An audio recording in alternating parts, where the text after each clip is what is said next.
지금부터 시민과 함께하는 인문학 강좌를 시작하겠습니다. 실력이 좋은 사람에겐 경쟁자가 생기고 인성이 좋은 사람에겐 조력자가 생깁니다. 지금 당신 곁에는 어떤 사람이 있습니까?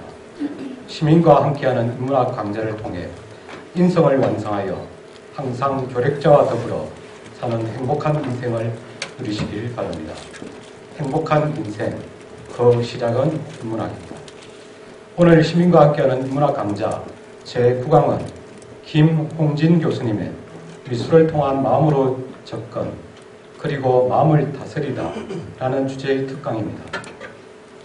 오늘 특강에서는 르네상스 시대부터 18세기까지의 서양과 우리나라 미술작품에 깃든 미술의 역사를 통하여 예술의 흔적을 발견하고 그것을 다시 오늘에 유용한 지혜로 탈바꿈시키는 방안을 가르쳐 드립니다. 고전은 어떻게 예술이 될까요? 예시와 영화, 그림, 문학작품은 어떻게 우리 삶을 어루만져 줄까요? 시간이 흘러도 변치 않는 미술작품 속에서 삶이 곧 예술이고 예술이 곧 지혜가 되는 이유를 찾아보시기 바랍니다. 그럼 특강을 해주실 김홍진 교수님을 간단히 소개해 드리겠습니다. 교수님은 서울대학교 미술대학 조소과를 졸업하시고 학사장교로 군복무를 마치고 독일 브레멘 조형예술대학 석박사와 18년간의 유학생활을 마치고 2012년 3월 1일부터 국립창원대학교 예술대학 미술학과 교수로 재직 중이십니다. 교수님께서는 1993년 4월 서울 소재 제3갤러리에서 물질과 사고를 시작으로 지난 3월부터 7월까지 창원대학교 도서관 전시실에서 열린 물질과 상상력 전시회를 비롯하여 우리나라, 독일, 일본 등에서 26회의 경전을 여시고 다수의 단체전에도 참가하시는 등 총망받는 조각가이십니다.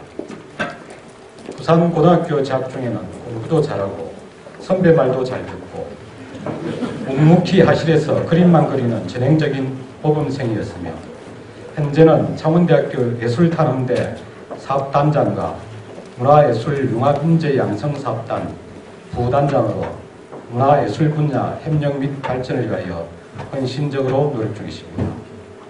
여러분, 인문학 강좌 제9강 미술을 통한 마음으로의 접근 그리고 마음을 열다 특강을 해주실 김홍진 교수님을 소개합니다.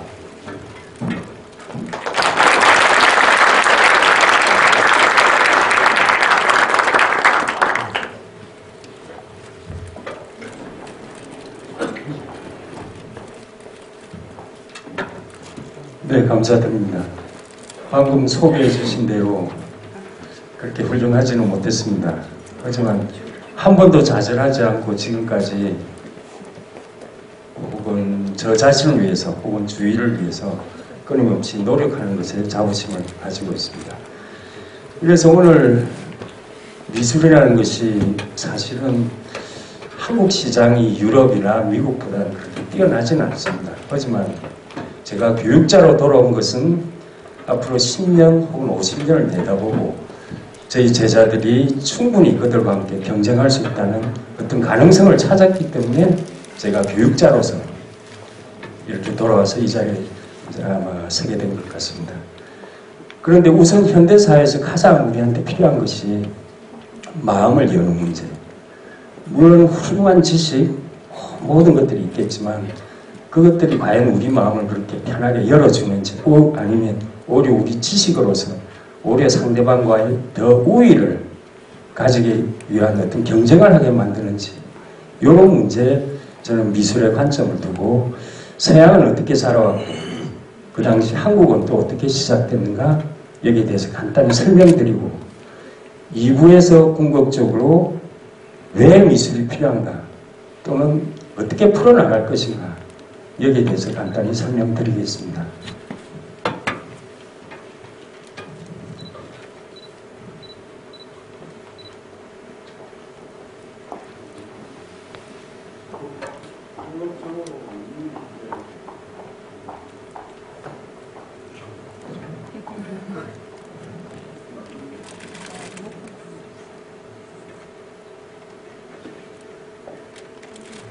자, 그래서 보편적으로 서양 미술을 소개하는 데는 15세기 르네상스 시기를 우리가 얘기할 수 있습니다. 그 중에서 미켈란젤로 하면 혹시 기억나십니까? 아니면 예전에 잘 알다가 혹시 또 잊어버리셨는지. 미켈란젤로가 소위 말하는 세상에서 가장 뛰어난 예술가로서의 가장 뛰어난 천재라고 할 수 있습니다. 물론 잠시 뒤에 레오나르도 다빈치도 나오지만 두 쌍벽이 있는데 특히 미켈란젤로는 조각, 공간, 건축에 뛰어난 아주 인류로서 특이한 DNA를 가진 존재라고 볼 수 있습니다. 그분이 그린 여기 시스티나 천장벽화는 보편적으로 많이 소개되고 있습니다.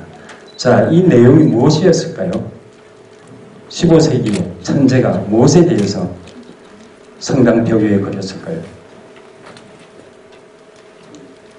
물론 그 당시는 종교였기 때문에 종교에 대한 성경에 나오는 구약 성서에 대해서 그림을 그리고 있습니다. 하지만 사실 이 공간이 지금 우리가 저희들이 보는 이 공간보다 한 3배 높고 1배 반 정도 큽니다. 그런데 그 천정의 모든 성경에 나오는 그림들을 묘사하고 있습니다. 혼자 그렸을까요? 아니면 제자들 데리고 그렸을까요? 혼자 그렸습니다.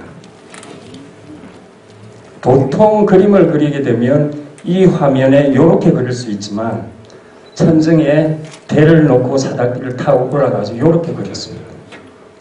그러니까 보편적으로 저희들이 하나의 대상을 이렇게 그리면 이렇게 그리고 멀리 나와서 비례를 한번 보고 색채를 어떻게 칠할 것인가 보고 다시 들어가서 붓을 이렇게 대고 색채를 칠합니다.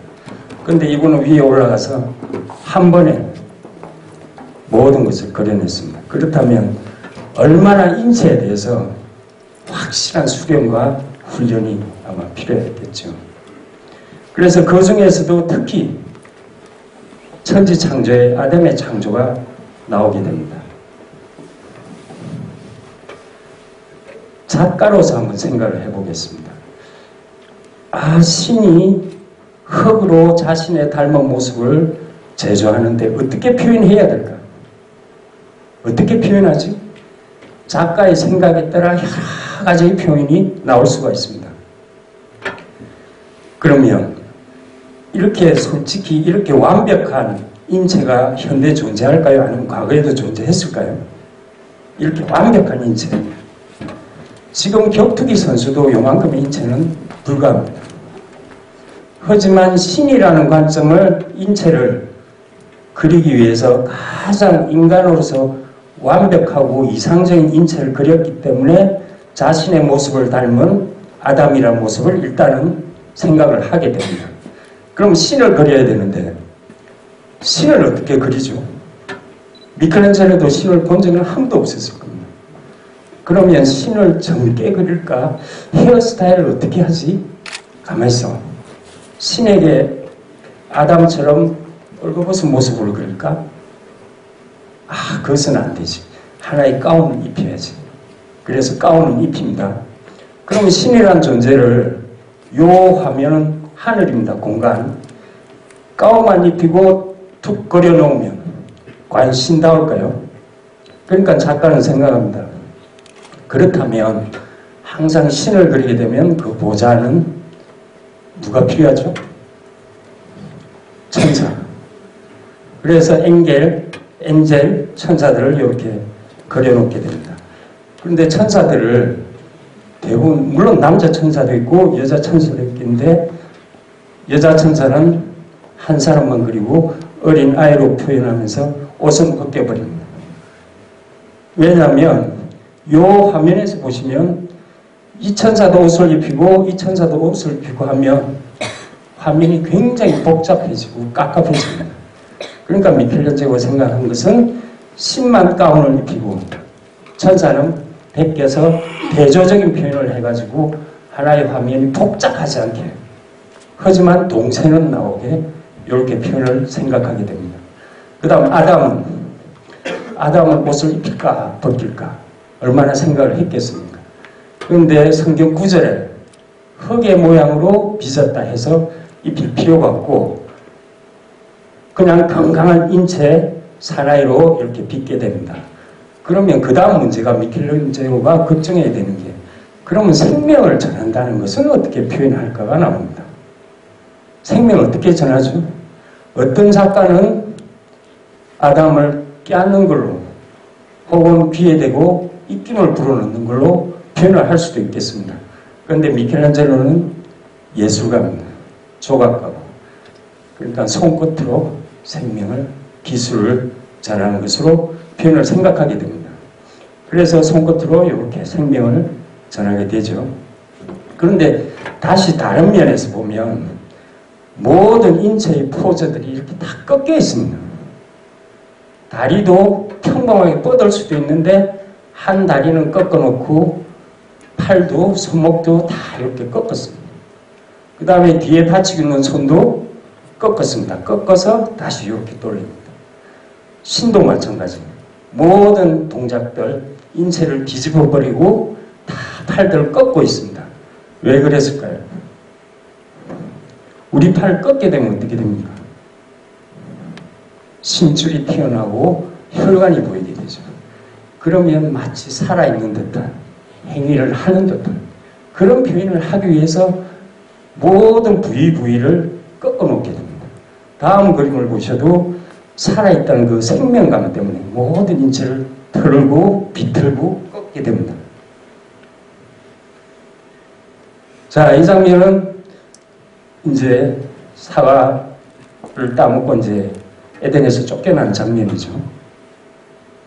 지금 해석에는 사과가 지식, 지혜라고도 할 수 있지만 일단 이 장면에서는 아담과 이브가 에덴을 쫓겨나는 모습이 되겠습니다.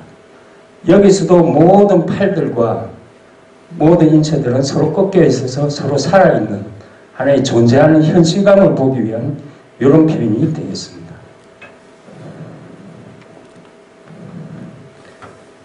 다음 이제 지옥, 현재, 천사 아니 천당 요 세 부분으로 나오는데 사실은 제가 가졌던 자료만큼은 아직은 정확하지 않습니다. 최근에 최고의 자료들이 나와서 언젠가 요 장면을 상세하게 이제 스토리를 가지면은 다음에 한번 다시 제시하겠습니다.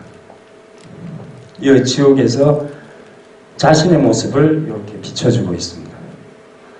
그 미켈란젤로의 어떤 일기에 보면 우리가 보편적으로 최고의 재능을 가지면 행복하지 않겠나라고 생각하지만 미켈란젤로는 자신의 일기에서 가장 저주받은 자신이라고 오히려 재능을 오히려 버리고 싶어하는 그런 심정을 여기에 그대로 이 지옥도에 자신의 모습을 이렇게 그려놓고 있습니다. 보편적으로 그리스 신화에 나오는 죽음의 배를 타고 지옥으로 가는 모습들. 자, 이와 대조적으로 또 하나의 천재 레오나르도 다빈치에 대한 얘기가 되겠습니다.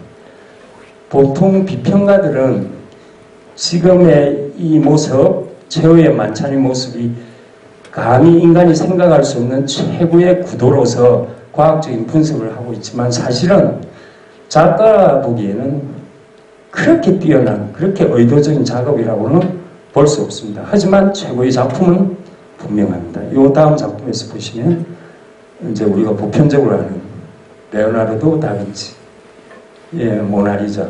직접 보신 분 계십니까? 혹시?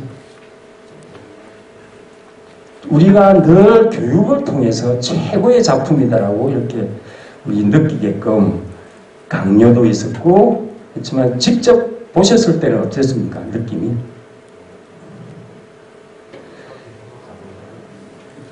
그러니까 너무 보호를 완벽하게 해가지고 실제로 이래보지만 요 조그만 거 하나로 그 박물관 앞에서 4시간을 기다리고 돌고 그래가지고 그거 한번 보고 이것이 인류의 최고의 작품이라 하는데 사실은 제가 보는 입장은 비평가들이 칭찬하는 입장과 달리 보편적으로 잘했습니다. 훌륭한 작품이라고 생각합니다. 그런데 사진과 확실히 차이나게 하는 점이 이 천재의 작품에는 분명히 있다는 것입니다.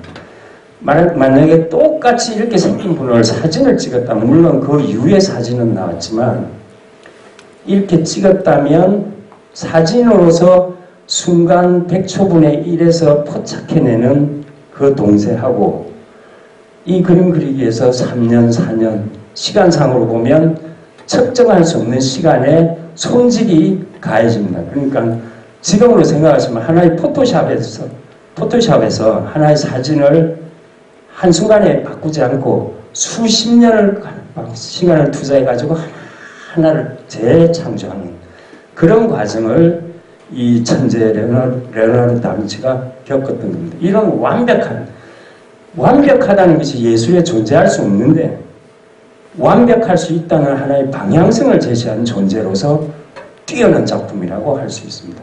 그 외에 테크닉적으로 뛰어나냐? 그렇다고는 저는 생각하지 않습니다. 아무튼 하나의 존재, 하나의 작품, 하나의 피스를 놓고 긴 시간을 통해서 완벽할 수 있는 점이 어디까지인가를 실험한 최초의 인물이라고 할 수 있습니다. 그런 곳에서 충분한 가치를 부여할 수 있겠습니다. 그래서 갑자기 이제 20세기가 됩니다. 여러분이 제일 잘 아시는 피카소가 등장합니다. 자, 아름답고 완벽한 것을 추구했습니다. 자, 피카소는 20세기에 와서 아름답습니까? 여러분이 두 작품이 있다면 첫 번째 작품을 사시겠습니까? 피카소 작품을 사시겠습니까?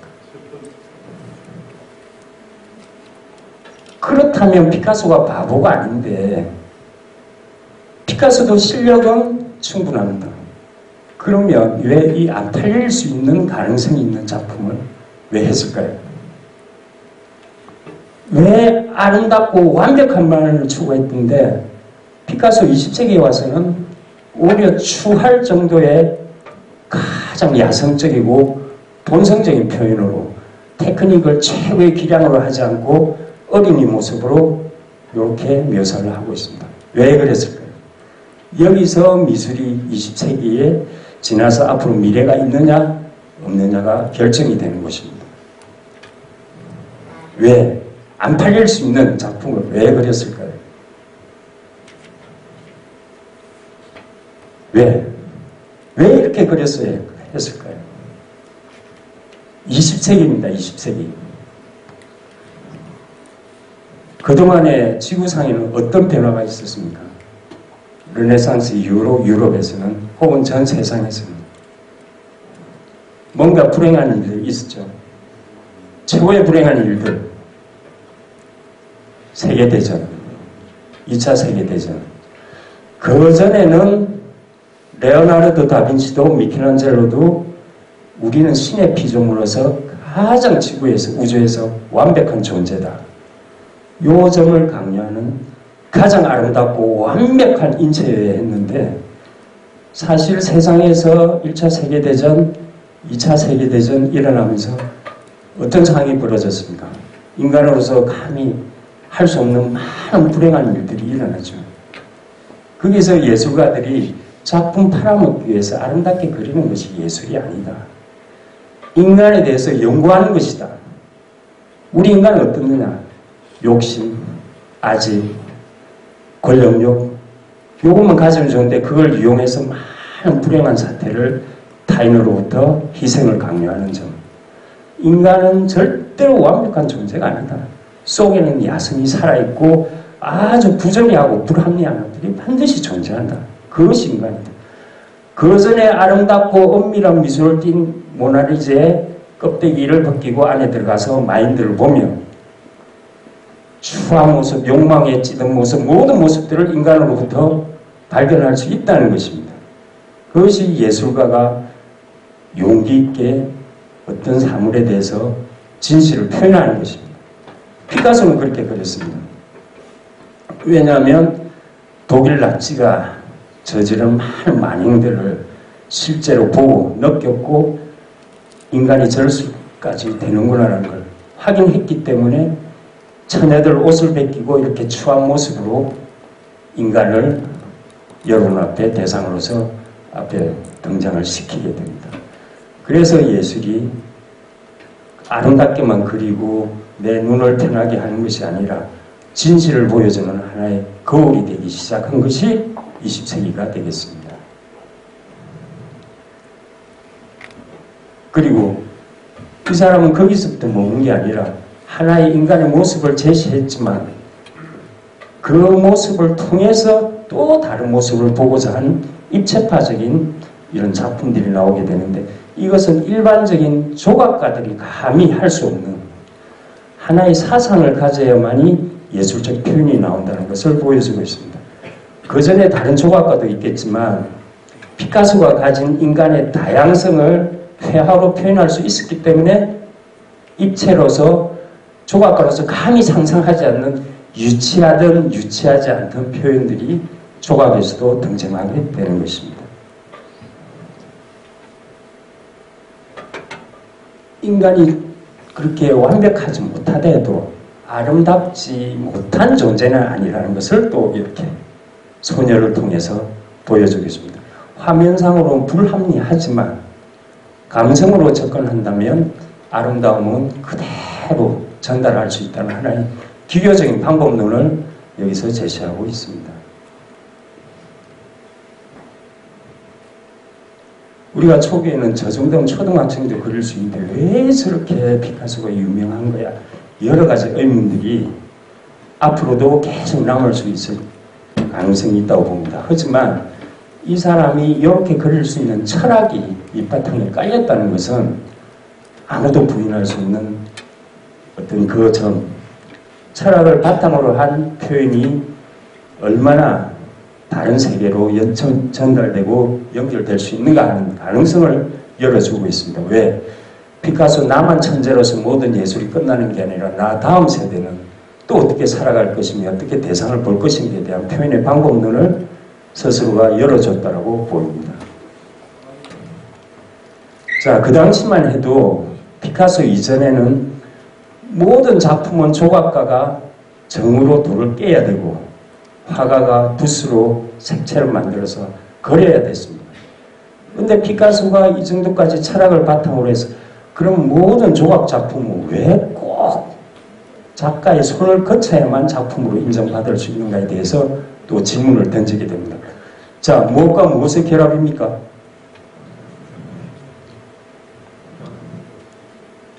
네, 자전거, 안장과 자전거 핸들의 결합입니다.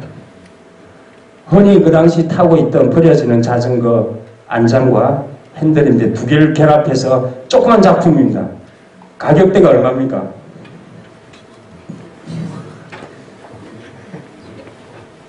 $293원입니다. 저도 이 정도 돈만 있으면 바로 사표 쓰고 빨리 제 작업소로 가서 저도 작업만 하고 싶습니다. 이 정도로 하나의 새로운 개념을 그렇게 끌고 올 것이 아니라 가장 보편적인 누구나 생각할 수 있는 곳에서 이렇게 끌어들인다는 것, 이것은 굉장한 어떤 개념의 하나의 혁신이라고 볼 수 있습니다. 모든 것은 훌륭한 작가의 손끝으로만 나와야 돼.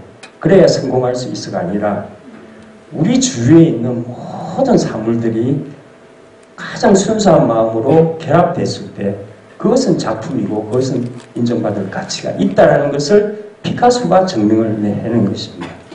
그래서 피카소가 존경받을 만한 충분한 이유가 되는 것입니다. 그래서 여러분도 어떤 훌륭한 작가의 작품을 사서 10년 뒤에 얼마나 더 오를까 해서 하시지 마시고 그냥 생활하시다가 좋은 생각들을 결합해가지고 제시하는 것. 예술은 삶이지 결코 하나의 투기가 될 수는 없다는 것을 분명히 명심해 주시면 감사하겠습니다. 자, 피카소는 그냥 옛날에 화가면 그림만 그렸습니다. 조각가면 돌만 깎았습니다. 하지만 20세기에 와서 그 정도 표현 가지고는 안 된다 해가지고 흙 가지고 도예 작품을 많이 했습니다. 지금도 블란스에 가보면 피카소 마을 해가지고 하나의 마을 역사가 피카소 마을을 만든 이런 도자기 작품들이 전 세계에 엄청나게 이렇게 나와 있습니다. 하지만 작품에서 좀 이따 우리 고려 청자를 보시겠지만 그렇게 완벽한 고전적 조화와 색채가 아니라 누구나 유약을 쓰면 어떤 작품이든 자연스럽게 나와서 우리 생활 곁에 존재하게 만든다는 것. 그것이 현대 예술의 소중함이다라는 것을 피카소는 보여주고 있습니다. 자, 그래서 이제 르네상스 시대 때부터 20세기로 서양은 이런 방향으로 출발을 했습니다. 그런데 우리는 어떻습니까? 11세기 때 이제 고려 청자가 나오게 됩니다. 물론 백자도 차후에 나오는데 이 작품이 예술 작품입니까? 뭘까요? 이 작품이. 이것은 산업 제품입니다. 지금 우리가 산업계에서 잘 수출하는 자동차 혹은 IT 산업들, 요 당시는 요게 우리나라에 돈을 벌어다주는 하나의 산업의 하나의 부분이었습니다. 그러니까 그만한 집중력과 투자를 통해 가지고 감히 다른 나라에서 이런 색채감이나 정교함을 흉내낼 수 없을 정도로 정교한 작품을 만들었기 때문에 한국에서 내세울 만합니다. 지금 삼성과 애플이 서로 싸워서 이게 좋느니 저게 좋느니 하지만 똑같은 얘기로 중국이나 터키 도자기보다 우리가 디자인이 조금 더 뛰어났고 긴 시간을 봐도 지루하지 않은 색채를 썼고 문양에 가장 한국적인 어떤 독특한 전통 문양을 찾아내고 개발을 했기 때문에 지금 박물관에서 최고의 고가의 작품으로 이제는 작품으로 남아있는 것이지 과거에는 지금 우리 집에 있는 밥그릇이나 술병에 불과한 것입니다. 이렇게 한국은 하나의 산업 제품으로서 모든 예술이 시작됐다고 봐도 됩니다. 자, 저 입체에서는 도자기가 나오기 시작했고 당시는 이제 불교로부터 시작했기 때문에 요런 이제 탱화들이 나오게 됩니다. 그런데 아쉽게 우리나라에 몇 개 없고 일본에 다 뺏겼고 남아있는 곳에 요 조금 부분들을 보시면 얼마나 정교함이 현재 나오는데 현실적으로 이게 평론가처럼 이게 아름답고 훌륭하고 이런 말을 빼더라도 사실 우리 붓으로 요 긴 선을 표현한다고 한번 생각해 보십시오. 먹을 찍어서 붓의 끝에 먹물이 머무는 시간 종이에 옮겨서 정확한 계산된 선을 긋게 됩니다. 우리 보편적인 선으로 긋게 되면 20cm, 30cm밖에 못 긋는다.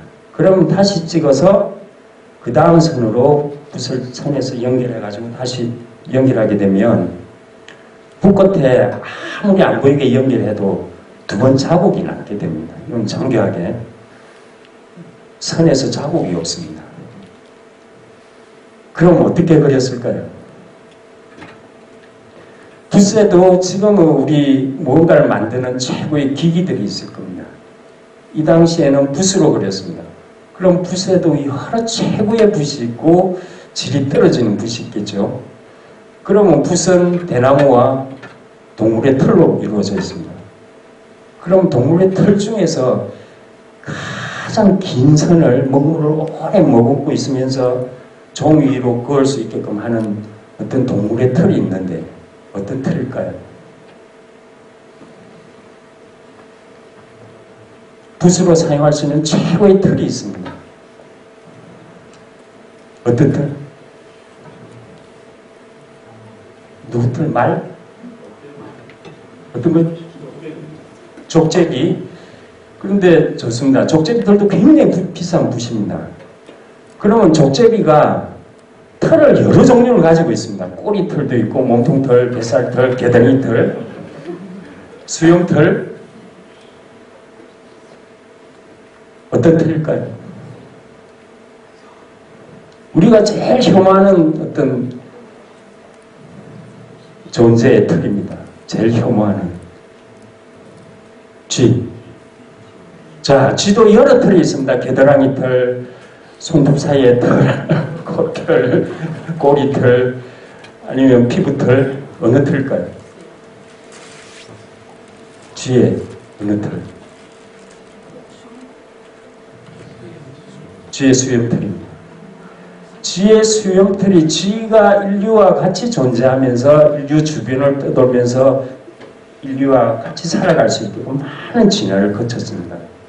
인간이 얼마나 복잡하고 다단하고 이상한 존재겠습니까? 그러니까 쥐의 더듬이가 얼마나 발전을 해야 인간과 끊임없이 살아갈 수 있는 자신의 존재의 가능성을 어떻게 열어나갔겠죠. 그러니까 쥐의 더듬이는 보통 짐승하고는 굉장히 예민하게 발달되었습니다. 그러면 쥐의 요걸 하나씩 뽑아가지고 하는데 붓 하나 만들려면 몇 마리 잡아야 될까요? 몇 마리? 예? 수백 마리는 맞습니다. 근데 실제로 실험을 해보니까 200마리.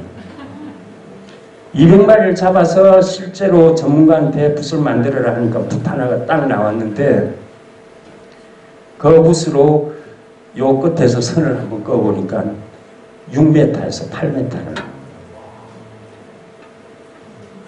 감히 다른 어떤 물론 중국에서도 독특한 사람들이 실험을 했겠지만 감히 이렇게 사실 헤어라는 분이 선임이고 어떤 분이고 사실 존재도 없습니다. 단지 헤어라는 이름만 불가에 존재했다는 이름만 있지 그 사람이 이 완벽한 소위 종교의 어떤 완벽한 하나의 이상도를 그리기 위해서 쥐를 200마리를 잡아다가 붓을 뽑아다가 그 정성 그 정성이 지금 우리가 우리 산업에서 뭔가 세계 최고의 어떤 제품을 만들어내기 위해서 준비해야 될 그 준비를 조그만 집단에서도 과거에 했다는 것입니다. 지금 우리나라 대기업도 있지만 제가 독일에 하도 오래 있어가지고 독일에는 작은 중소기업 3대째 물려받고 마이스트 기업들이 지구상에 어디에도 내놔도 대기업이 감히 건드릴 수 있는 기업들이 한 5,000개 이상이 됩니다. 우리 중소기업 감히 대기업이 한번 쓸어버리면 한순간에 다 없어지지만 우리 몇백 개도 안 될 겁니다. 독일 놈이 자동차를 죄송합니다. 우리 사람이 자동차로 그동안 여러 가지 광학기로 성공했던 것은 저희가 그만큼의 학문적 연구가 있었고 이런 작은 회화 나오기 위해도 그 붓의 틀에 대한 연구들이 분명히 있어서 이런 완벽한 작업들이 나올 수 있습니다. 그래서 이 자체의 아름다움이나 이것은 초기에 봤던 그 미켈란젤로의 재능하고 거의 동등할 정도가 이미 그렇게 세계에는 알려지지 않았지만 이미 이 정도 기능이면 미켈란젤로의 그 기능과 다르지 너무 서로가 막상막하라는 것은 작가들은 어느 정도 느낄 수가 있습니다. 그래서 이런 작업들이 회화에서 이제 나오는데 회화도 자꾸 변하고 있습니다. 우리가 한국화로나 중국화를 보시면 이제 여백이라 해가지고 사실은 저 공간은 다 비우지 않습니까? 그런데 초기에는 그렇게 비우다가 이제 장식으로 화면을 가득 채우는 중간 과정을 걷게 됩니다. 그 전에 여백은 외국 작가들 작품 보면 온 여백이 가득 차 있으면 정신이 하나도 없을 정도로 우리는 싹 비워버립니다. 왜? 본질에 접근하는 것이고 이 여백을 통해서 하나의 배려, 언제든지 대상에 당신들이 접근해라라고 일체 어떤 말하자면 바람막이라든지 하나의 이야기거리를 싹 빼버리는데 그렇게 시작했는데 점점 한국도 이제 주위의 장식적인 모습들을 넣게 되는 과정을 겪게 됩니다.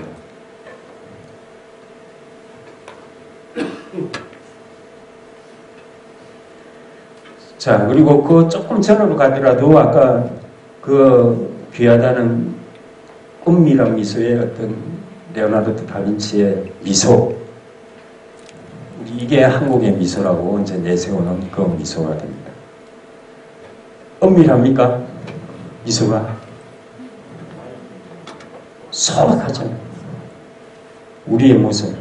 그러니까 이것으로서 판단될 수 있는 것은 서양 미술은 귀족들의 예술이었고 가식적이었고 뒤에 숨겨진 배경을 깔아야 되지만 우리 예술은 기본적인 바탕, 서민을 문화로 바탕으로 한 예술이었기 때문에 그렇게 기교적인 게 사실은 필요가 하지 않았죠. 필요했다면 충분히 우리 예전에 선조들이 다 했었을 겁니다. 우리는 그런 어떤 기교적인 것이 필요하지 않는 문화 속에서 우리가 시작됐다는 것을 보여주는 요 미소가 되겠습니다. 그리고 이제 북걸시. 물론 저희 북걸시가 중국으로부터 유래돼서 한국에도 훌륭한 분이 많이 계셨지만 사실은 저희들이 보기에는 저희들은 절대로 중국을 뛰어넘을 수가 없습니다. 북걸시에서는. 절대로 안 됩니다. 그건 한 100대 1억과의 싸움과도 같습니다. 그런데 그 중에서 한 두세 분만이 그분들과 중국 경쟁할 수 있는 분이 최치원하고 김정희 또 한두 분 정도가 중국 그 최고와 경쟁할 수 있는. 그러나 인구적으로 보면 우리가 한 뭐 1000만 명 중에 한 3명, 저쪽에서 몇십억 중에 4명. 그러니까 뛰어나기는 우리 민족이 굉장히 뛰어나다는 것을 이제 증명해 보이는데, 물론 글씨도 있겠지만 지금 우리가 생각하는 것은 사군자에서 난초만 피고 국화 그리고 뭐 이것만 생각하시지 주위에 글들이 들어간 것은 우리는 굉장히 관가를 하고 있는데, 서양 미술사가 현대에 들어와서 하는 양식이 요겁니다. 우리는 이미 500년 전에 시작했던 것인데 뭐냐면 대상도 있고 표현적으로 개념도 존재하는 것이 하나의 화면에 들어갑니다. 이것은 거의 2000년도 지나서 서양 미술에서 등장하는 하나의 표현 방법인데 우리는 이미 과거에 존재했던 것입니다. 그래서 지금 사군자, 옛날 우리 선비들이 사군자를 붓으로 이렇게 그리는 것이 뭐가 그렇게 재미있고 훌륭할까? 그게 뭐 대단한 거예요? 그게 무슨 마음의 수양이 될까? 충분히 의심을 할 수 있겠죠. 그런데 이 사군자만 보고 한번 생각해 보시면 우리가 게임을 하는데 여러분 중에서 게임을 가끔 이제 배우시고 시간 나는 대로 아마 하시는데 게임에 여러 등장인물이 있을 겁니다. 이런 사람 저런 사람 마치 그것과 똑같은 것입니다. 예를 들어서 하나의 난초가 있는데 난초 잎마다 하나의 캐릭터가 있다고 한번 생각해 보시다. 그러면 한 존재의 선비가 나 혼자 앉아서 종이 먹을 들고 아니 붓을 들고 내 주위 존재에 대해서 얘기를 하고자 하는데 제가 미운 놈이 있습니다. 이 친구는 아직 멀었어. 얘는 내가 평가하기는 아직 멀었어. 얘는 아직 세월이 더 필요해. 아, 이 친구는 앞으로 커갔지만 어느 순간에는 날려갈 친구야. 미래가 안 보여. 지 스스로가 하나의 게임을 하는 겁니다. 하나의 지 주위 존재를 놓고 이 친구는 어느 정도 가다가 아마 안 보이게 바람이 휘날리고 사라질 거야. 여러 가지 생각 중에서 하나의 가능성을 제시합니다. 이 친구는 내 친구로서 아주 굵게 갈 거야. 그리고 끝까지 갈 거야. 하지만 너는 꽃은 못 피워. 자, 나나 왕은 태어날 때부터 조금 달라. 이렇게 오밀조밀 안 살아. 먼 걸 보고 자라나서 굵게 가서 나는 꽃을 피워. 자기 일기를 쓰듯이 자기 미래를 플랜을 대듯이 하나의 자연적인 표현 방식을 두고 게임을 하듯이 자기가 운영을 하는 거예요. 그림을 단순히 그리는 게 아니라 운영을 한다는 것이죠. 이래 된다면 얼마나 깊이 다양하게 자기 상황들을 하나의 난초라는 단순한 하나를 가지고 표현할 수 있겠냐는 그런 선비들의 최고의 지식적인 하나의 놀이였다는 것입니다. 그래서 그게 현대로 와서는 하나의 그림으로만 인식하기 때문에 재미없고 지금 거의 사라져가고 있지만 이걸 하나의 새로운 개념 게임으로 본다면 하나의 재밌는 자기 게임 놀이가 되는 그런 놀이였습니다. 예, 이건 예술작품으로서의 그 당시 정선의 이제 금강전도인데 그림을 그린 다음에 이렇게 봉우리, 금강산의 봉우리를 보시면 화면에, 조그만 화면에 그 봉우리가 수천 개 있으니까 이렇게 그렸겠지. 이렇게 같은 반복으로 된다면 이거 못 그려? 그런데 정선은 요 하나하나 다 계산을 해가지고 정확한 곳에 실제로 있는 모습 그대로 그걸 그렸다는 게 감히 보편적인 사람이 그림이라는 것과 그리는 자가 의도한 것과의 차이를 보여주는 그런 작품이라고 했습니다. 실제로 금강산에 요 봉우리 있고 요 봉우리 있고 그 뒤에 봉우리 모두 확인된 봉우리가 그 당시 작가의 눈에도 이렇게 드러났다는 것이고 또 표현됐다는 것을 말해주고 있습니다. 자, 이제 김정희의 세안도 아마 과거에 고등학교나 우리 중학교 때 국어 교과서에 가끔 등장한 것인데 잊어버리시지 않으셨다면 세안도가 어떤 뜻이었죠? 세안도. 그러니까 잣나무, 소나무가 있죠. 그저 세상은 어려워져 봐야 겨울이 돼봐야 그 푸르름이 누군지를 알 수 있다는 이제 하나의 절개를 표현하는데 이게 요 표현은 굉장히 훌륭합니다. 왜냐하면 원래 잘하기 때문에. 그런데 요 표현은 그렇게 단순화시켜버렸습니다. 소박하게. 근데 보편적인 이제 분들이 보면 소나무 잣나무의 의미를 가진 하나의 회화다라고 할 수 있는데 이제 저 같은 아이디어를 찾고 구하는 사람한테는 작가한테는 잘 그린 이런 게 눈에 들어오는 게 아니라 요게 집에 눈에 들어오는 것이죠. 요게 이제 2부에서 어떻게 발전했느냐를 잠깐 설명드릴 텐데 자 구조가 어떻습니까? 뭐가 존재합니까? 동그라미, 세모, 마름모. 그 작가는 이제 개는 강아지는 그 눈에 보이듯이 저는 이제 요게 보이는 거죠. 집이라는 걸로 안 받아들이고 하나의 구조로서 세모, 도형으로 보이는 거죠. 이게 10년 뒤, 20년 뒤에 이제 저한테 큰 세계적인 어떤 방향을 이제 제시하게 되는 아이디어를 준 것이 교묘하게도 저는 김정희 많은 제가 조각을 공부했고 회화를 공부해서 훌륭한 작가들이 많은데 김정희 선생님의 이 아이디어에서 제 작품이 나중에 나오게 됩니다. 자, 그래서 이제 미술을 왜 하느냐 이제 역사는 이렇게 흘러왔습니다. 그럼 미술이 현대사에서 아니면 과거에 왜 존재해야 됐고 지금도 왜 존재하느냐? 왜 존재할 필요성이 있느냐? 그건 작가들이 너가 장사해가지고 좋은 작품 해가지고 주위에 배경이나 만들고 꾸며주고 하면 되는 것이지 왜 미술이 인문학으로 와야 되고 인문학적인 연구가 되어지고 왜 우리 사회, 현대사회도 미술이 왜 필요하겠느냐? 물론 여러분 2세들이 이제 미술대학 가겠다 하면 그때야 필요하다 학원 보내고 하시겠지만 사실 미술이 왜 필요하냐가 우리 사회 조직에서 반드시 필요한 기능들이 몇 가지 있는데 이게 이제 스위스의 이제 자코메티라는 사람인데 자 인간의 모습입니다. 어떤 모습입니까? 강말라가지고 어떤 정서라고는 아마 눈을 부릅뜨고도 찾아볼 수 없는 마지막 뼈마디 남은 존재로서 존재하는 게 인간이다라는 것으로 자기 모습의 자화상인데 사람 중에는 이런 분이 분명히 있을 겁니다. 어떤 상황에 어떤 직업을 가졌던 보편적으로 성장을 합니다. 하지만 남과 다른 사람이 분명히 있습니다. 이렇게 같이 조직에서 서로 대화하고 모일 수 있고 농담도 하고 대화를 소통할 수 있는 분이 있는가 하면 그게 굉장히 어려운 분들이 있습니다.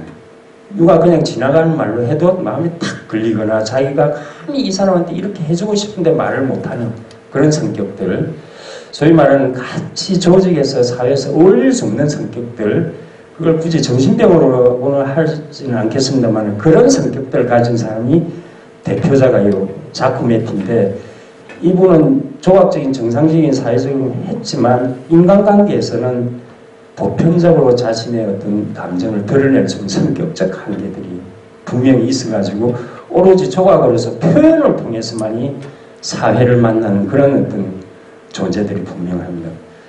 이분뿐만 아니라 저도 마찬가지였습니다. 왜냐하면 제가 부산고등학교에서 공부도 잘했고 서울대학으로 갔습니다. 서울대학 톱으로 들어갔죠. 아주 자만심이 대단했죠. 그 당시 저희 이제 교수님들 존경해야 되는데 무시를 하게 젊었으니까 겁이 없었으니까 무시를 했죠. 어떤 생각을 가졌냐면 이분들한테 배울 무엇이 없다라고 저는 20대 때 생각을 해버린 거죠. 난 더 큰 것을 생각을 했었는데 대학 와서 요것밖에 안 되느냐라고 그런 실망감을 하면서 이제 학교를 뛰쳐나오고 이제 군대를 갔다 오고 산속으로 들어가 버리고 그래서 제 삶을 살기 시작했죠. 왜냐하면 예술가라는 거대한 내 꿈의 목적 때문에. 그런데 이걸 이루기 위해서는 좀 더 완벽한 제 세계가 있어야 되는데 하고자 하는 열망만 있었지 사실은 그에 대한 자본이나 주의 관계성이나 이것이 아무것도 없었던 겁니다. 그래서 산속에 들어가서 움막을 짓고 아르바이트를 하면서 왜? 직업을 왜 못 가지느냐? 직업을 가지면 연구할 시간이 없어지거든요. 그러니까 서울 가서 조금만 재능만 팔면 목돈을 얻어오니까 산속으로 들어와서 또 재료를 사고 혼자 연구하고. 그러니까 집안에서 이제 버려지기 시작하는 거죠. 너는 정상적인 너 아까운 삶을 이렇게 살아오는데 왜 너는 산속에 들어가서 그렇게 짐승 같은 삶을 살고 하느냐. 정상적으로 사회에 적응하면서 살아라. 선생도 할 수 있고 다 할 수 있는. 제 욕심은 내가 그걸 하는 동안 내가 연구할 진정한 시간을 다 잃어버린다는 생각이었죠. 그러면서 가족들과 멀어지고 대인관계가 사라지고 그런 세월들을 길게 겪다 보니까 이제 우울증이 생기고 더 대인기피증, 이 사람이 겪었던 대인기피증에다가 그 세월 하다가 이제 결국은 생활을 할 수 없게 된 거죠. 이제 밥을 굶는 상황이 오는 거죠, 산속에서. 왜냐하면 가족들이 손발 끊었고 나도 더 이상 아르바이트 하러 도시로 왔다 갔다 하면서 할 이제 의욕도 잃어버렸고 의욕을 이제 잃어버린 거죠. 외로웠고.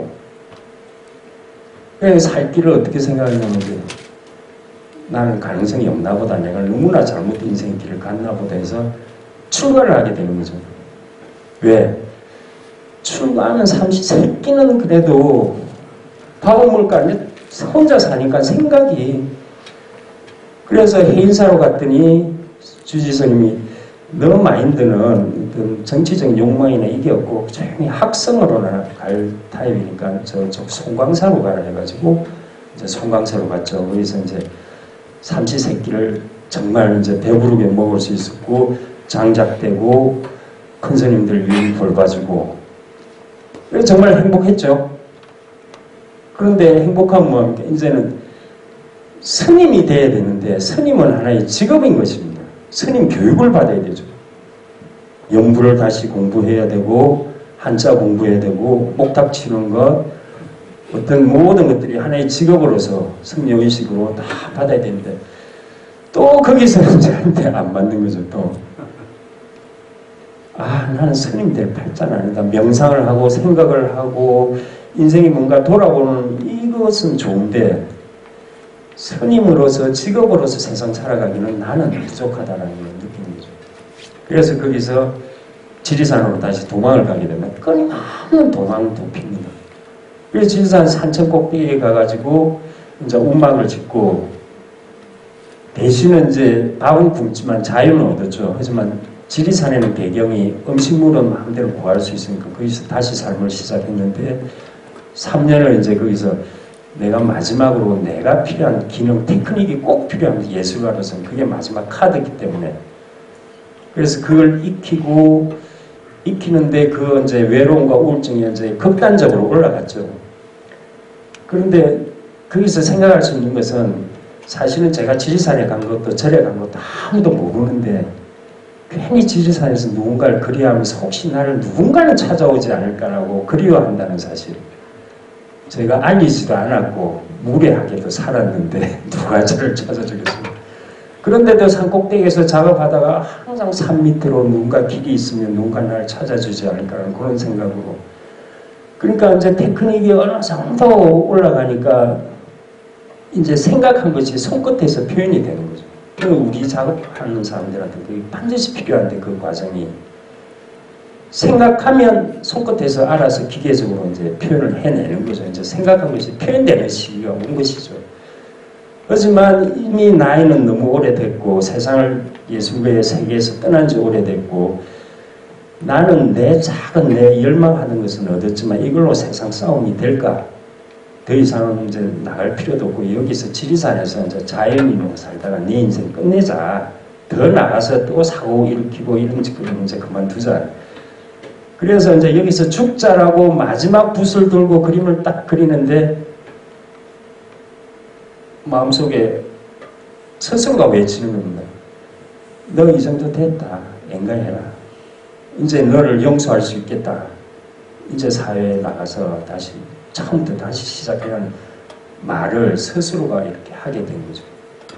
그러니까 그 전에는 성공하기 위해서 온갖 재능과 욕심들을 다 가졌었는데 그것 가지고 절대 사회에서 성공할 수 없다는 것을 뼈저리게 하나씩 깨달으면서 이제 그 욕심을 내려놓으니까 우울증이 보통 약으로 치료되거나 이렇게 되는데 그 죽을 때까지 가니까 우울증이 싹 가라앉으면서 대인기피증이 확 사라지면서 다시 침사하고 이제 도시로 나왔죠. 그래서 다시 보편적인 삶을 30대 후반부터 가장 그냥 보편적인 삶을 다시 시작하게 됐습니다.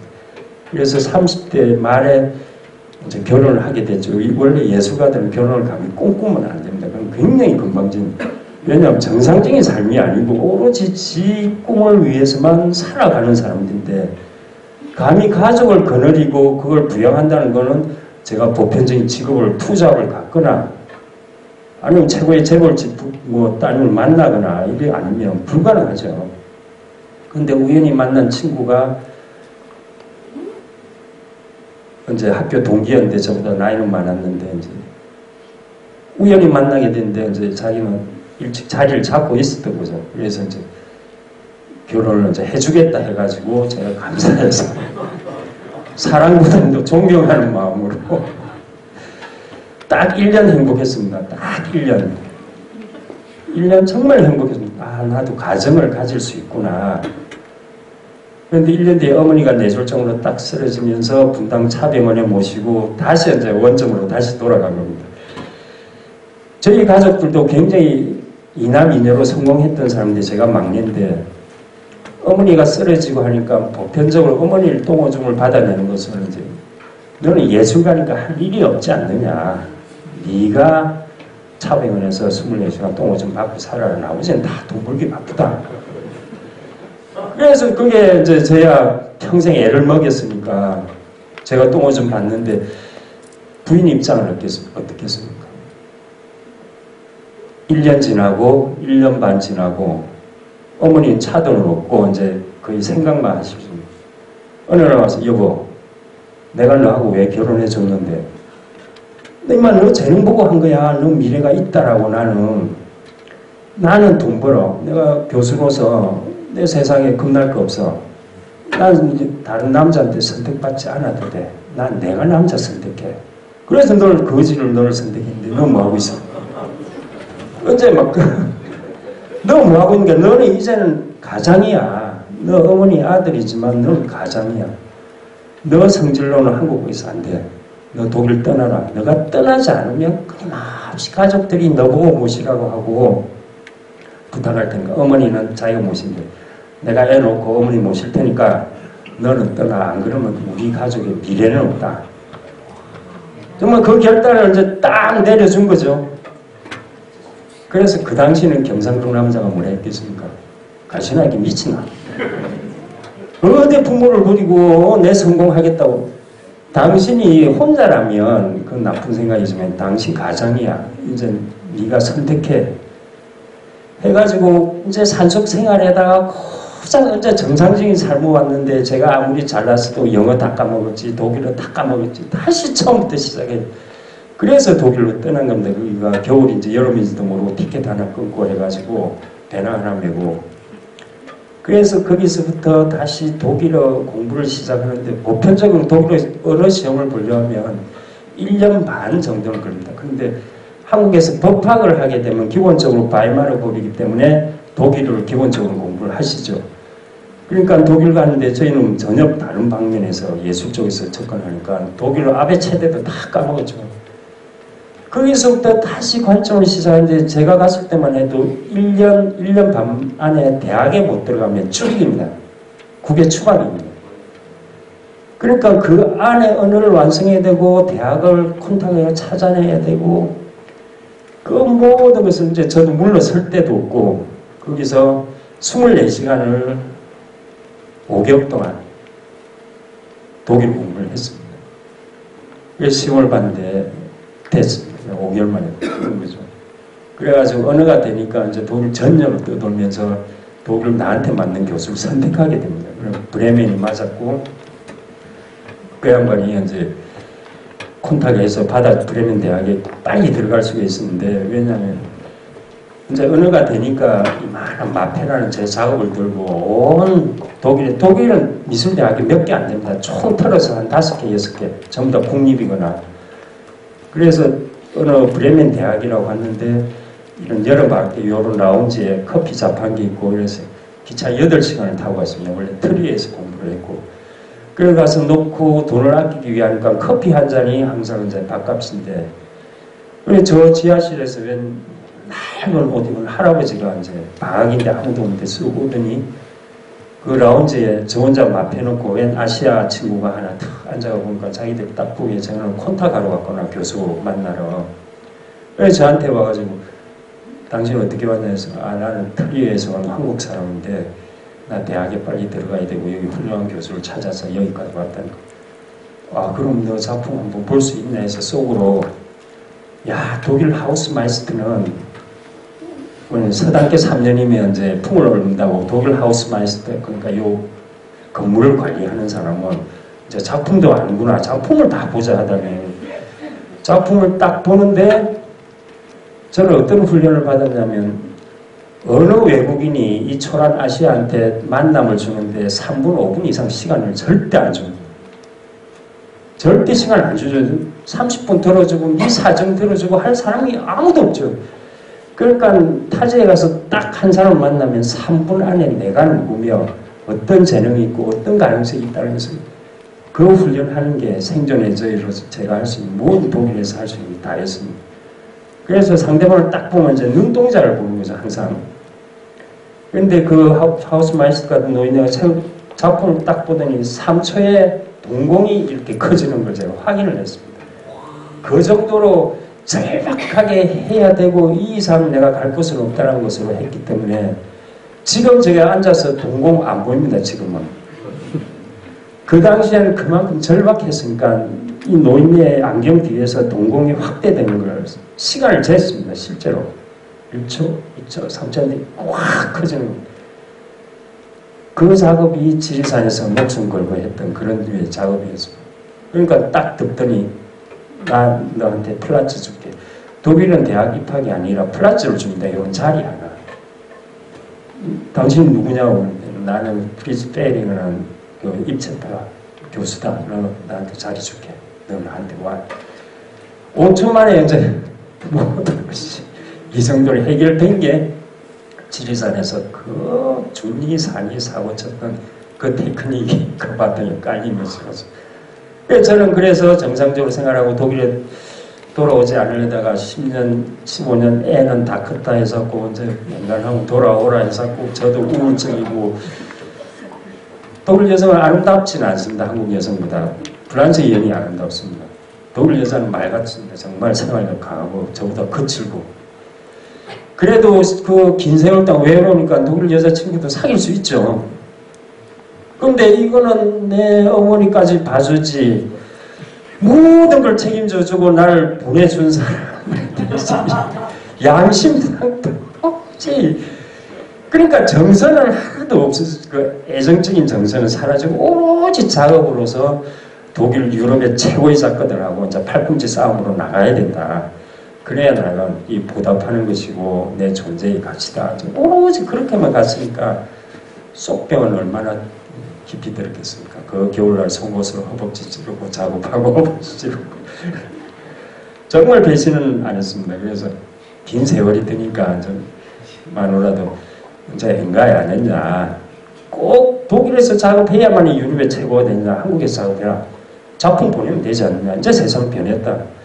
그러니까 헐시구나 눈치 보고 있다가 이제 한국에 들어와서 이제 여러분 이따가 이제 고향 근처 이쪽으로 창원도에 그러니까 이런 인생이 이런 저도 돌아보면 정상이라고 할 수 없는 이런 병들 이 사람도 똑같이 있었고 앞으로 보시는 작가들 다 똑같습니다. 정상으로 돌아오기 위한 그 과정들 그것이 미술이 제가 다른 지식을 했다면 못 들어왔을 거예요. 오히려 정신병에 가고 그것을 했는데 미술은 모든 지식을 통합해내고 단순화시키고 압축해내는 그런 힘이 있다는 것을 끊임없이 앞으로 보여줄 작가들이 이렇게 보여주고 있습니다.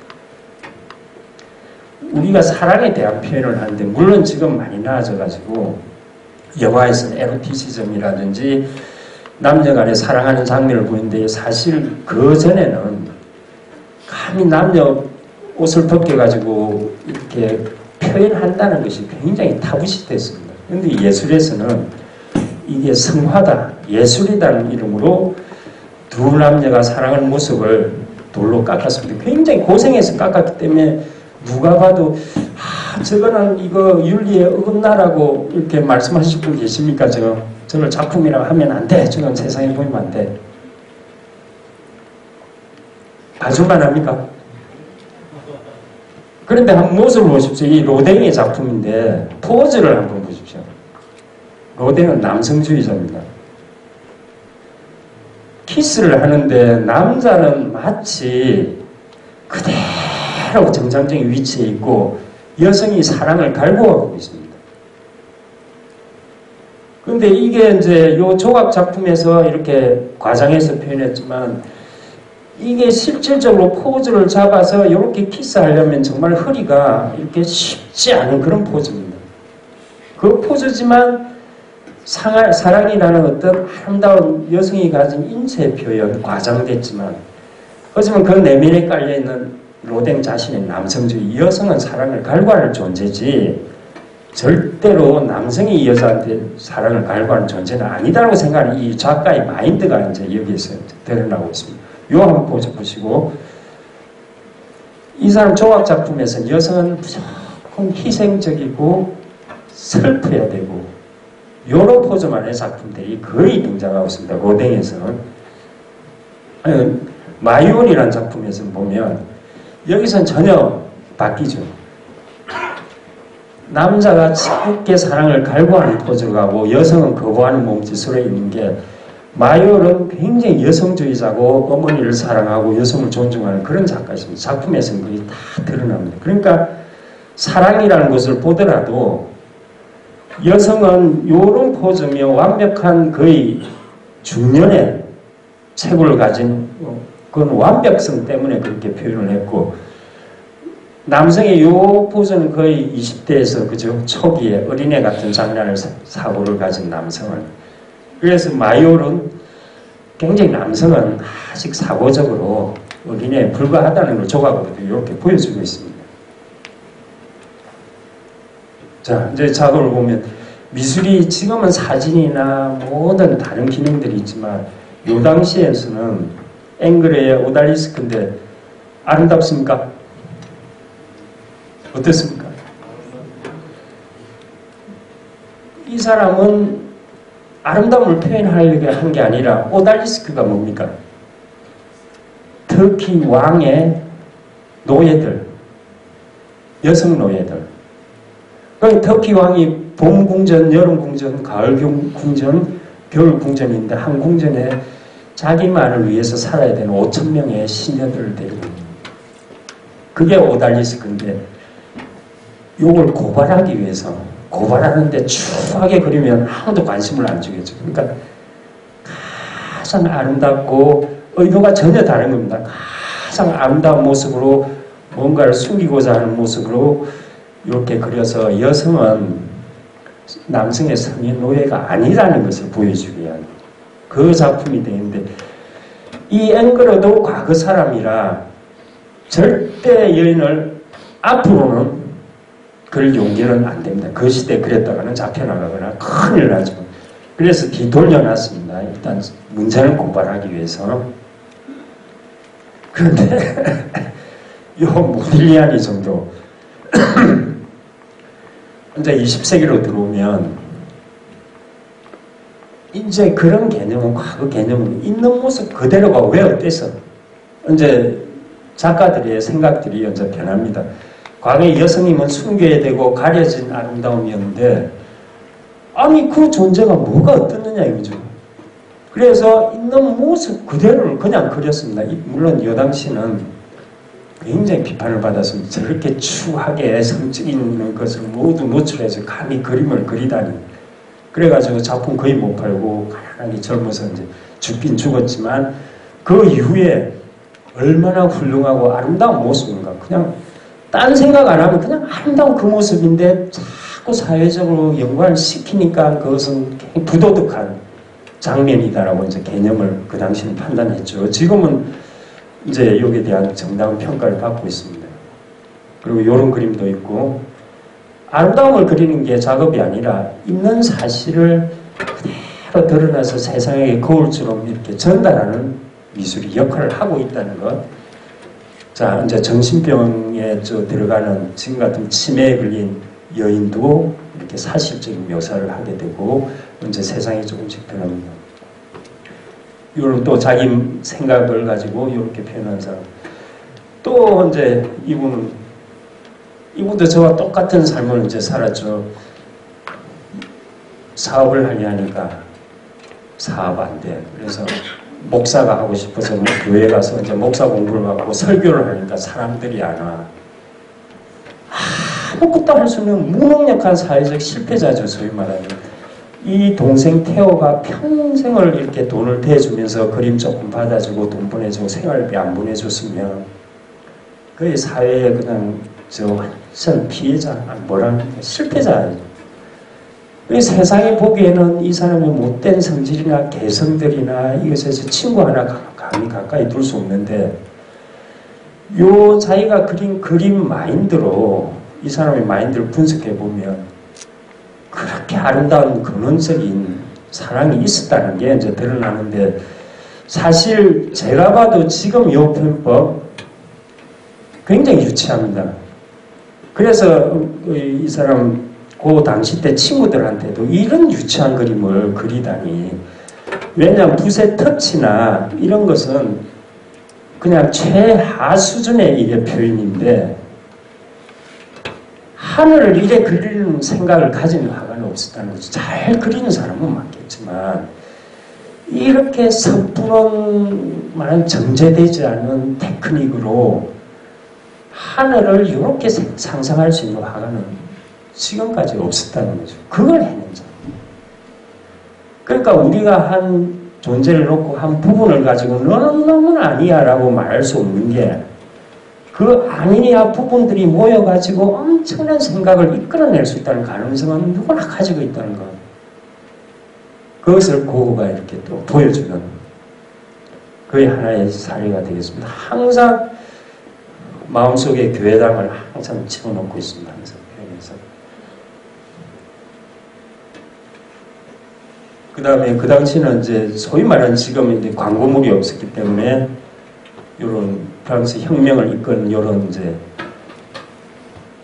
사실 지금 같으면 하나의 광고물 같은 회화죠. 이런 회화도 필요했고 이제 로댕의 깔레 시민. 로댕이 왜 근대 작가로 안 가고 현대 작가로 나올 수 있냐면 요 시대만 해도 조각상은 이 큰 기념비입니다. 우리 창원도 보시면 여러 장군상이 있는데 한 5m 위에 올려가지고 저 사람은 평생 존경을 하는 분이라고 조각상을 항상 위에 올려놓죠. 프랑스도 그랬습니다. 조각상은 유명한 영웅은 나폴레옹도 그렇고 전부 다 또 5m 위에 올려놓죠. 로댕은 영웅은 항상 우리 속에 있는 것이고 영웅은 특별하지 않다 해서 조각상을 바닥에 놔뒀습니다. 조각상을 바닥에 놓는 거하고 높이 올라오는 거 뭐 차이가 있었는데 이것은 마치 하나의 말하자면 대통령이 바뀌는 정도의 하나의 개념적인 변입니다. 많은 사람들이 어디 조각상을 요 바닥에 놓느냐고 말도 안 돼서 올려야 하는데 로댕은 아니야. 조각상은 우리 평범한 속에 있어야 되고 평범한 사람이 같이 독적인 선에서 바라봐야지 그 사람의 어떤 영웅적인 일은 했겠지만 그것을 마치 신을 바라보듯이 모든 사람을 영웅으로 만든다는 옳지 않다 해서 바닥으로 조각상을 내려놓고 지금은 인정받지만 이렇게 초기에 났을 때는 불란서 참 문화적으로 큰 비평을 받았던 하나의 개념적인 어떤 큰 사건이었습니다.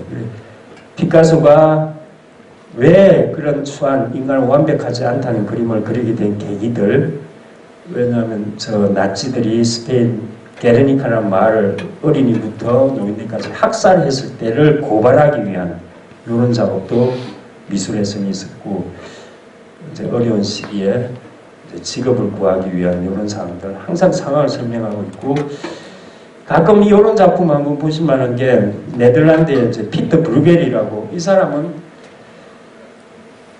또 풍자화에 지구상에서 가장 뛰어난 작가라고 할 수 있습니다. 제목이 소경이 소경을 인도하던데 그 당시에 이제 네덜란드에 썩은 아주 부패한 종교인들, 정치인들, 이런 사람들 비유해가지고 그 봉사들이 국민을 이끌고 가면 어떻게 되겠느냐는 소경을 인도하다는 이런 작업도 있었고, 이건 너무나 현대적인 거라서 좀, 왜냐하면 이 여성 작가들이 큰 전시장에 가면 여인을 그린 작업들은 그렇게 많고 여성을 주제로 한 작업은 많는데 여성 작가는 없느냐 이거죠.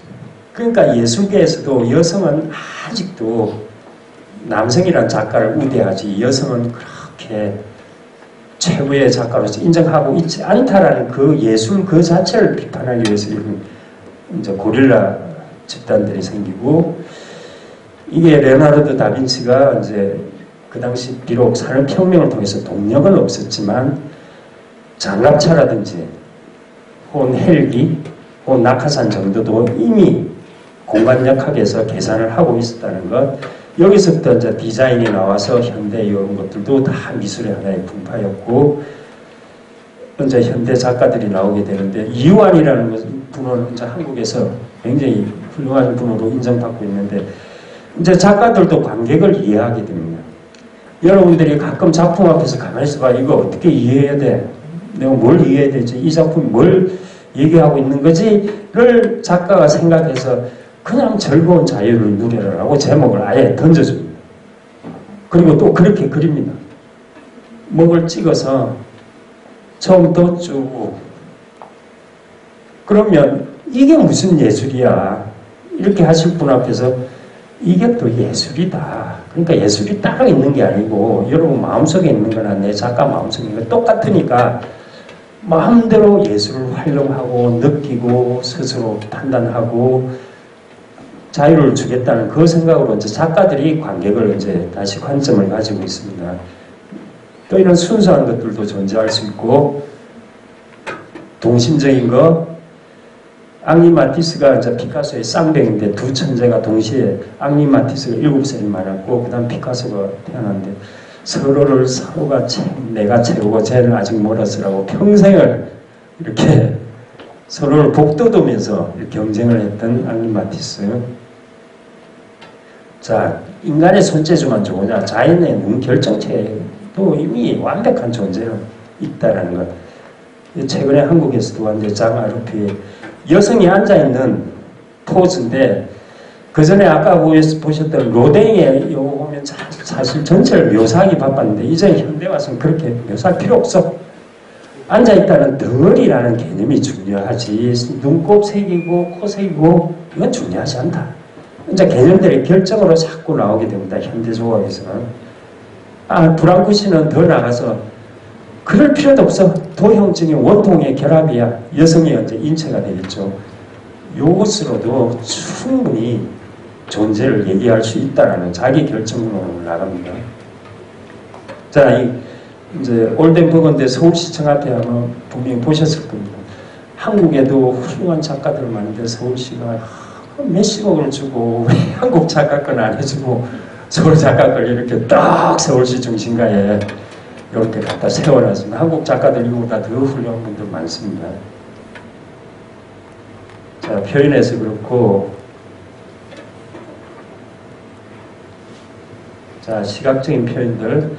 이제 몬드리안은 어떻게 생각하냐면, 그림은 이렇게 그리는 거 아니다. 묘사 안 해야 된다. 색채만의 칸 나누고 색채만의 결합도 그림이다. 이제 개념을 전부 다 정리하게 됩니다. 현대에 와서. 그러니까 끊임없는 현대회화는 자유를 이제 추구하게 되죠. 또 앤디 와홀은 뭐냐면, 꼭 그래야 되냐? 하나로 수백 장, 수천 장 찍어내가 돈을 더 받을 수 있는데 뭐하라고 굳이 그림 한 장 가지고 강조하느냐? 난 하나로 성공하는, 실제로 현대 작가에서 최고로 성공한 하나로서, 그리고 하나의 아름다운 그 묘령의 여인을 그리는 게 아니라, 야, 보편적으로 알고 있는 마릴린 monroe를 쓰면 어때? 그대로 광고적이나 방송적인 것을 그대로 활용해서 이렇게 작업을 했어도 성공한 작가들이 있고, 여러 가지 작가들이 이제 나오는데, 한국에서, 미국에서 고생하시다가 이제 김창렬 화백이 성공하신 분이 계시고, 여기서 이제 현대 예술은 여기서 끝나게 되는데 뭐냐면 지금까지 모든 예술은 유럽에서 나왔습니다. 왜냐하면 몇 천만 동안의 르네상스나 모든 과정을 천재는 전부 다 절대로 미국에서 나올 수가 없습니다. 왜냐하면 미국 역시 200년밖에 안 되는데 거기서 몇 천을 뒤집으면 새로운 개념의 예술가 나온다는 것은 아무리 사기를 쳐도 절대 불가능하죠. 그러니까 미국이 잘하는 게 뭡니까? 영웅을 만들고, 물론 만화에서도 영웅을 그렇게 급박하게 만들어내지만 예술에서도 영웅이 필요했습니다. 진정한 유럽을 이길 수 있는. 그래서 이 이제 잭슨 플로우를 봤는데 그린 겁니까? 뿌린 겁니까? 그러니까 이때까지 수천 년의 유럽의 최고의 작가들은 그리고 만들고, 미국 작가는 나는 안 그려. 그린다는 개념을 부정해 뿌려버리고 던져버리고 벽처럼. 그러니까 유럽과 다를 수 있는 하나의 또 우리가 보면 거기서 그게 별 것도 아니지만 미국의 큰 영웅은 뭔가 달라야 되는데 그리지 않는 작가를 선택합니다. 미국 최고의 현대작 일찍 돌아가셨지만 최고의 작가가 잭슨 플로우입니다. 이 사람 가격이나 지금 유럽의 최고의 천재들 가격이나 막상막하게 하는. 그래서 미국의 영웅들이 이 사람부터 나오기 시작해서 아까 서울시에 많이 올려놨던 달팽이 모양의 이런 조각가도 이제 나오게 되고 해서 이 사람을 시작을 해서 이제 현대회화는 여기까지 왔고, 요걸 이제 그리는 거 넘어서 그 다음에 칸만 나누는 거 넘어서 이제 안 그러니까 뿌리는 거 넘어서 그 다음 개념을 만들 사람이 다음 세대의 예술을 이끌고 갈 존재가 되는 것입니다. 그러면서 여기서 현대회화를 끝내고, 죄송합니다. 시간이 너무 끌는데 이제 요 다음 때 이제 중요한 거 말씀드리려 했는데 죄송합니다. 10분 안에 이제 중요한 것을 얘기하기 위해서 많은 것을. 그래서 저는 어떤 마인드로 나가냐면 원래 제 작업에 대해서 제목을 못 가졌습니다. 근데 전 세계 미술 시장하고 싸우려니까 하나의 기업 명칭처럼 소울 페인팅이라는 명칭을 이제 최근에 부여해가지고 이제 그걸 하고 있는데, 그게 어떤 거냐면 그냥 넘어가겠습니다. 두 가지 원이 있는데 하나는 정확한 원이고 기하학적으로 하나는 부정확합니다. 우리가 음악에서 음감을 딱 들어보면 절대 음감이라고 있죠. 시각적인 것도 마찬가지입니다. 딱 원을 보면 도형적으로 완벽하고 하나는 찌부러들었다는 거. 그런데 지금 이 각도로 보면 여러 가지 의심이 드는데 각도를 한번 바꿔보겠습니다. 별거 없습니다. 그러려면 첫 번째보다 비교를 할 수 있고 판단이 첫 번째보다는 좀 더 정확할 수가 있습니다. 말하자면 각도를 바꿔서 보면 좀 더 정확한 것을 구할 수 있다는 하나의 논리적 근거를 제가 제시하는 겁니다. 자, 이제 우리 A4 용지의 중심에 점을 찍습니다. 붓으로. 중심에 정확하게 찍을 수 있을까요? 자, 찍습니다. 찍고 요 양쪽에서의 어느 정도 점은 잡을 수 있습니다. 아래 위는 조금 지금은 잡기 힘들죠. 그럼 점 찍고 각도를 바꾸면 됩니다. 각도를 바꾸면 요 점 사이에 어느 정도의 중심점을 가질 수가 있습니다. 처음부터 100% 점을 얻으려는 것은 절대로 논리적이지 못합니다. 그 다음에 중심점을 찍고 붓으로 여기 시계 방향으로 요 중심에서 요렇게 원을 그립니다. 정확한 원 나올까요? 나오면 사기꾼이거나 절대 나올 수가 없습니다. 난 그것을 인정합니다. 그런데 첫 번째 선을 그었습니다. 두 번째 선은 어떻게 될까요? 첫 번째 실수한 점을 정확히 우리는 알고 있으니까 첫 번째 실수를 지우거나 하지 않고 극복하는 선으로 겹치든 말든 내가 생각하는 두 번째 논리는 첫 번째 논리의 실수를 극복하는 방법입니다. 그러면 세 번째 선은 세 번째 선은 두 번째 선을 첫 번째 잘못한 걸 극복하고 두 번째 선이 극복하고 세 번째는 두 번째가 실수한 것을 또 잡아나갑니다. 그런 실수의 연속입니다. 지금 실수를 연속하고 있습니다. 그래서 다섯 번째, 여섯 번째 A4 용지를 대상으로 합니다. 여기에서 여기까지 선이 갑니다. 실수와 관계없이 순간순간을 극복하는 순간으로 논리는 이어집니다. 그 다음에 마지막에 낙서나 항칠이라는 소위 말하는 왜 이걸 하냐면 끊임없는 긴장감 속에 요까지 A4 용지 그리는데 2시간 반 걸립니다. 긴장을 했다면 필요한 게 뭐 있을까요? 긴장 완화가 필요합니다. 사람은 긴장과 완화 두 가지가 필요한 것이 긴장만으로 했다가는 절대로 말하자면 뭔가가 정상지지 않겠죠. 여기서는 마음대로 비의도적으로 낙서해라는 뜻입니다. 그 뜻이 되겠습니다. 이렇게 해서 하나의 종이가 완성됐습니다. 이게 제가 실제로 A4 용지에 앉아서 중심으로부터 내가 그릴 수 있는 가장 가는 선, 그 다음 원, 그 다음 원. 하지만 조금씩 극복하기 위해서, 이 실수를 넘어서기 위해서 요렇게 끝까지 그려나갑니다. 마지막에 긴장을 했으니까 이제 긴장을 푸는 선들이 나갑니다. 자, 두 번째 원을 그렸을 때 첫 번째 A4 용지에 그렸던 것보다는 선이 굉장히 안정되어 있습니다. 왜냐하면 연습을 했기 때문에 그냥 이게 누구나 할 수 있는 똑같은 겁니다. 조금 더 선이 안정됐습니다. 세 번째는 조금씩 안정될 뿐더러 선을 자기 마음대로 굵게 조율을 하게 됩니다. 이제 이건 자연스럽게 자기 마음대로 붓을 조절하는 이런 선으로 나옵니다. 곡선만 가능하냐? 직선도 똑같은 방식으로. 하지만 천천히입니다. 저는 이렇게 선 안 긋습니다. 눈하고 의식하고 정확히 해서 내가 올바로 가고 이제 순간순간을 파악하고 내 손을 통제를 하게 됩니다. 그러니까 이 순간은 어떤 잡념도 끼어들 수가 없게끔 되어 있습니다. 그래서 직선도 가능하고, 자, 두 번째는 내 마음대로 화면을 이제 조율을 하게 됩니다. 좀 더 선들이 안정돼 갑니다. 그런데 왜 이런 선들이 생기느냐 하면 이렇게 가다가 맥박까지도 통제하다가 안 되는 순간이 있습니다. 그러면 차라리 손을 한번 슬쩍 흔들어주게 되면 그 순간만 지나면 다시 정확하게 맥박까지도 통제할 수 있는 선들이 이제 그어지게 됩니다. 자, 뭐 삼각형뿐이냐 직선으로 된 다각형도 다 가능합니다.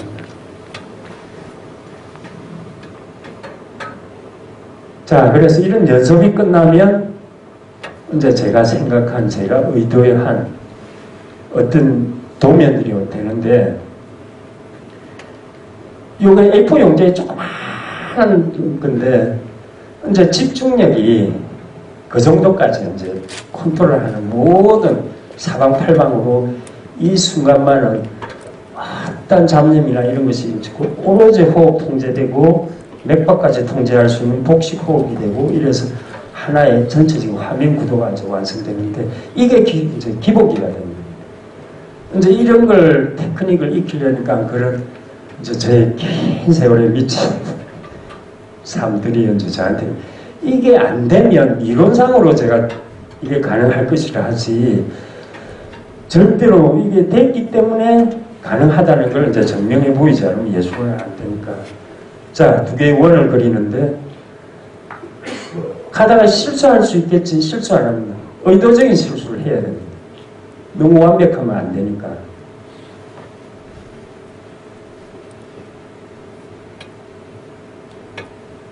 그냥 하나를 그릴 수 있는 게 아니라 하나를 알게 되면 수천 가지를 다 할 수 있는 건데 이게 제가 알츠하이머 병을 앓거나 이런 친구들을 놀이 형식으로 데리고 항상 의식을 잘 컨트롤할 수 있게끔 요걸로도 활용해야 되고 쿤스트 테라피로도 활용하고 집중력 떨어진 친구들 이걸 끊임없이 이 놀이로서 제가 이제 한국에서 계속 가르치려고 하고 있습니다.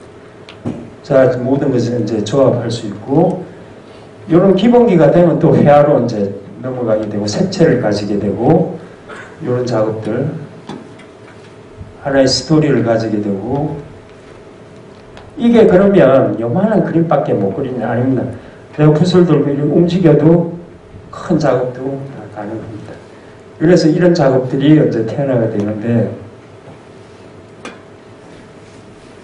그래서 예술이라는 게 하나의 작품을 감상하는 것이 아니라 저는 놀이 형식으로 세상에 이제 던져주고자 하는 것이 이 소울 페인팅이고, 왜냐하면 우리 주위에 어린이부터 이제 정서가 집중이 떨어지거나 이런 문제들이 많은 사회적 어떤 다른 교정 방법도 있겠지만, 제가 이 놀이로서 쉽게 접근해서 두세 시간을 완전히 집중시킬 수 있는 이런 하나의 방법론으로서 저는 이제 예술은 필요하다.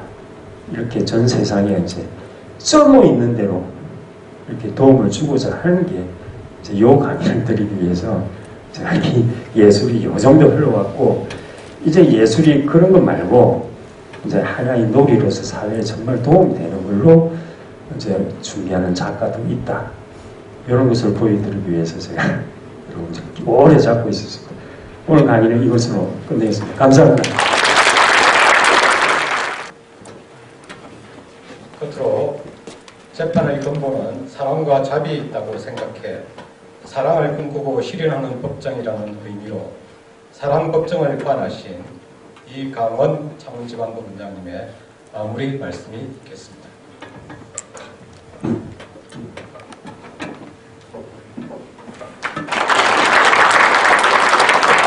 강의 잘 들으셨습니까? 참 미술 강의라서 그래도 비교적 편안하게 들을 수 있었던 것 같은데, 그래도 역시 고수님의 이렇게 강의다 보니까 여러 가지 생각하는 게 많고 머리가 묵직합니다. 우리가 오늘 이 들은 강의, 이 좋은 이 내용을 가지고 또 이 사색의 계절의 가을에 우리 영혼과 마음을 설치우는 그런 좋은 기회가 되었습니다. 우리 김홍진 교수님께 다시 한번 큰 박수 부탁드리고요. 우리 원로 영화 배우 누구 닮지 않았습니까? 전 강의 들으면서 계속 그 생각을 했었는데, 우리 잠깐 한번 일어나 보시죠. 잠깐 한번 얼굴 다시 한번 보여주십시오. 우리 강신성일 그 배우 괜찮으셨습니까?